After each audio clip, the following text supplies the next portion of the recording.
to die for what is correct and have no intention of stepping down in order to legitimize this week's military coup.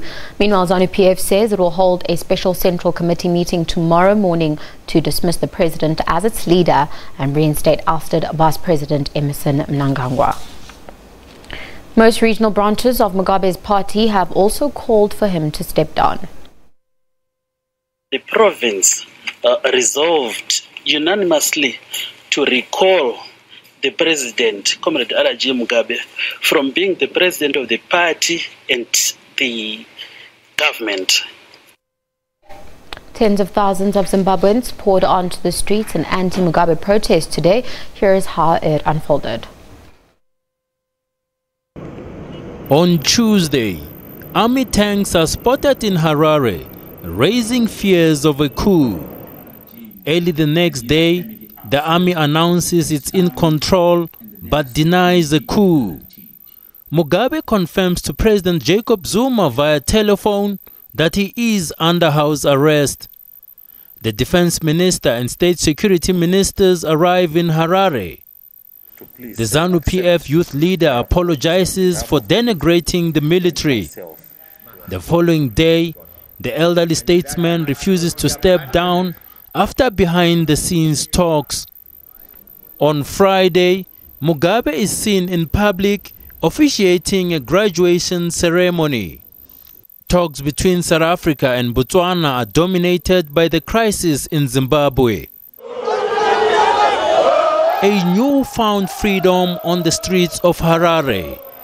An exuberant crowd from across the political divide openly displaying anti-Mugabe sentiments. We're saying to our army, thank you very much for the peaceful intervention, and it's time for the masses of Zimbabwe to say Mugabe must go, and must go like yesterday. We can't wait to see his back, and today's solidarity consists of every Zimbabwean. For us, it's about a new beginning. For us, it's about the end of a tyranny rule, and we are going to take our Zimbabwe back. Since last seen in 1980 when Zimbabwe gained independence, elated residents even hugging soldiers. Expectations are high that the 93-year-old leader will finally bow out.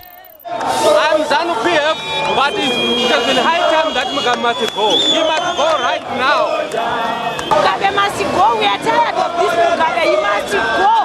He must go. We don't like him. Thousands also took to the streets of the second largest city of Bulawayo. This day marks an independence for us. You know, we got independence from Britain, but all these years we're under colonial rule from our own. So I just believe today it's a freedom day for Zimbabwe.